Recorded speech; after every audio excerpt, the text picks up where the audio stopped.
Hello everyone, welcome to drama hut. आज हम इस ड्रामे का नेक्स्ट पार्ट देखेंगे। जिनदेन वहाँ उसके लिए बनाया हुआ केक लेकर खड़ी होती है। हैंसेंग उससे पूछता है, तुम यहाँ क्यों आए? जिनदेन कहती है, मैंने देख लिया साइकोलॉजिकल टेस्ट। फिर कहती है, अब क्या हुआ? टेस्ट में बोला गया ना कि टेस्ट ठीक नहीं आएगा, तो क्या हुआ? तुम्हें स्विमिंग नहीं आती तो क्या हुआ? दोनों में से किसी को एक को स्विमिंग तो आती है, वही काफ़ी है। अगर तुम्हें कुछ हो भी गया तो मैं तुम्हें बचा लूँगी। जिनदेन प्यार से हैंसेंग के सर छूकर कहती है, समझे? हैंसेंग मुस्कुराते करता, ओके समझ गया। तब जिनदेन कहती है, मैं ये केक बनाकर लाई हूँ, लेकिन केक थोड़ा ख़राब हो जाता है।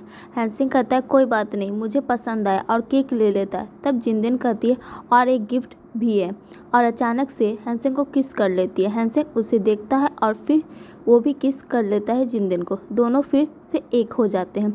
उनके सब फ्रेंड मिलकर खुशी में वाइन पीकर उनकी जोड़ी दोबारा बनने का सेलिब्रेशन कर रहे होते हैं। लिंग कहता है, किसी की नज़र लग गई होगी तभी ऐसा सब कुछ हुआ। फिर जीसा कहती है, लेकिन जो भी रिकॉर्डर बदला वो बहुत गलत किया। फिर इंतोंग पूछती है, पता चला किसने किया? हैंसेंग कहता है, कुछ नहीं पता चला। तब जिनदेन देखती है इंतोंग उसके पास बैठी होती है। जिनदेन कहती, 1 मिनट के लिए फ़ोन देना। इंतोंग कहती है, लो। जिनदेन फ़ोन देखती और सोचती है, इसमें पेंट लगा है। इंतोंग वापस फ़ोन ले लेती। जिनदेन का चेहरा एकदम बदल जाता है। बाद में जब इंतोंग रेस्ट रूम जाकर बाहर आती है, जिनदेन उसका वेट कर रही होती है। इंतोंग पूछती है, तुम यहाँ क्या कर रही हो? मुझ पे शक कर रही हो क्या? जिनदेन कहती है, उस दिन जब हम दोनों मेरे जगह से निकले थे तब हमारे वॉल पे नया पेंट था। उसे टेस्ट करते वक्त थोड़ा पेंट मेरे डेस्क पर गिर गया था। तुमने वही जगह से फ़ोन रखा होगा। अब वो पेंट तुम्हारे फ़ोन में चिपक गया है। जिनदेन कहती है, मुझे तभी शक हुआ था, अब सोचा चेक करके देखूं, पर मुझे इतना स्ट्रॉन्ग शक नहीं हुआ था। लेकिन अब जब हैंसेंग के साथ जो कुछ भी हुआ उसके बाद मुझे सब कुछ समझ आ गया। जिनदेन कहती है। इंतोंग गुस्से में कहती है, अब क्या तुम हैंसेंग के पास जाकर ये सब बोलने वाली हो? तुम्हें क्या लगता है वो तुम पर विश्वास करेगा? तभी हैंसेंग वहाँ आ जाता है। हैंसेंग कहता है, देखो इंतोंग, अगर तुम कुछ भी नहीं करती फिर भी मैं तुमसे प्यार नहीं करता, ये समझ लो। अब तुम्हारा और मेरा कोई रिश्ता नहीं है, मैं सिर्फ जिनदेन से प्यार करता हूँ।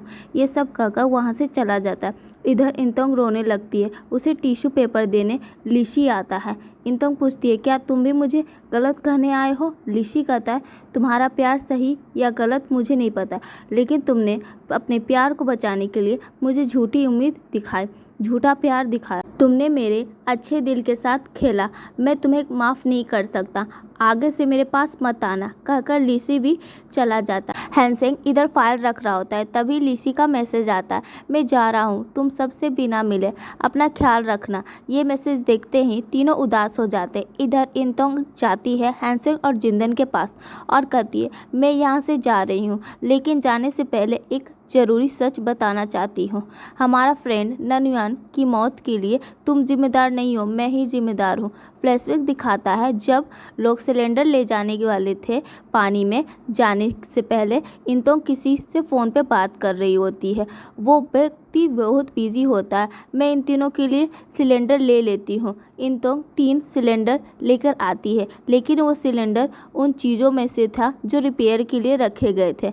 उनमें से 2 सिलेंडर फॉल्ट था, एक हैंसेंग को गया, दूसरा ननयुआन को। सिर्फ इंतोंग के पास सही सिलेंडर था, और जब किसी को बचाना था इंतोंग ने सिर्फ हैंसेंग को बचाया। अगर सच देखा जाए तो ननयुआन की मौत के लिए इंतोंग ही जिम्मेदार थी, लेकिन हैंसेंग गिल्ट में जी रहा था और इंतोंग ने कभी उस गिल्ट को हटाने की कोशिश भी नहीं की। इंतोंग कहती है, हर साल मैं उनके घर एक फ्लावर भेजती हूँ माफ़ी मांगने के लिए, पर ये गिल्ट कभी नहीं मेरे दिल से गया है। मैं अब जा रही हूँ, कहकर इंतोंग शांति से चली जाती है। हैंसेंग उसे देख रहा होता है। जिनदेन कहती है, अब तुम अपने आप को दोष मत दो, तुम्हारी कोई गलती नहीं है, ये सबको पता चल गया है। अब तुम स्विमिंग जाने वाले हो ना? जिनदेन कहती है। हैंसेंग भी शायद स्विमिंग प्रैक्टिस में चला जाता है। वहाँ सब लोग एक ट्रेनिंग करते हैं जिसमें बताया जाता है कि अगर कोई मुसीबत में हो तो उसे कैसे बचाया जाए। उसके लिए स्विमिंग और वॉल क्लाइंबिंग आनी चाहिए। जिंदन और हैंसेन दोनों वो ट्रेनिंग सर्टिफिकेट ले लेते हैं। सब प्रॉब्लम सॉल्व हो जाती है। हैंसेन खुशी से स्विमिंग पूल के पास बैठा होता है, अपने फ्रेंड की फ़ोटो देख रहा होता है। तभी जिंदन आती है। वो कहती है, अगर तेरा फ्रेंड ये देख ले तो तुझे लेकर बहुत प्राउड फील करेगा। आज हैंसेन और सब स्टूडेंट का ग्रेजुएशन डे है। जिंदन उसकी जूनियर होने के नाते रेडी होकर आती है ग्रेजुएशन अटेंड करने। वो पूछती है, क्या हम जाएं? तभी सिक्योरिटी गार्ड बोलता है, आप लोग अंदर नहीं जा सकते। वो वहाँ स्पीच देने गया होता है। मैं कुछ लोगों को दिल से थैंक यू कहना चाहता हूँ, वो कहता है। उसमें से एक खास इंसान भी है, कहकर जिंदन के बारे में बोलने जाता है, लेकिन जिंदन अभी तक वहाँ नहीं पहुँची होती। उसे थोड़ा नर्वस फील हो रहा होता है। तभी सिक्योरिटी गार्ड को साइड करके जिंदन तेजी से दौड़कर अंदर आती है। जिंदन को देखते ही वो कहता है, मैं पहले ज़िंदगी में बहुत इगोइस्टिक था। मुझे लगता था मैं किसी खुशी के लायक नहीं हूँ, पर जिंदन ने मेरी ज़िंदगी में आकर सब कुछ बदल दिया। इसलिए मैं मानता हूँ कि हर किसी को ज़िंदगी की हर खुशी मिलने का हक है।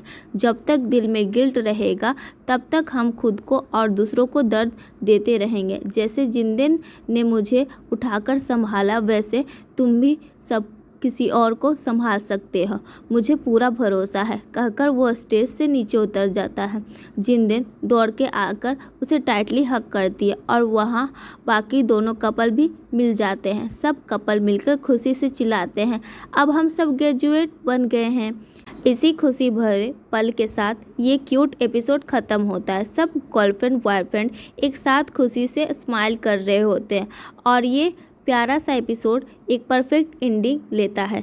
अगला एक और ब्यूटीफुल सीरीज़ हमारे चैनल पर आप देखने वाले हो, वो कौन सा है जानने के लिए अभी तुरंत चैनल को सब्सक्राइब करो और बेल आइकन दबाना मत भूलना। इस सीरीज़ के बारे में आपका क्या सोचना है, आपका फेवरेट कैरेक्टर कौन था, कमेंट में ज़रूर लिखना। मिलते हैं अगले नए सीरीज़ में, तब तक के लिए बाय।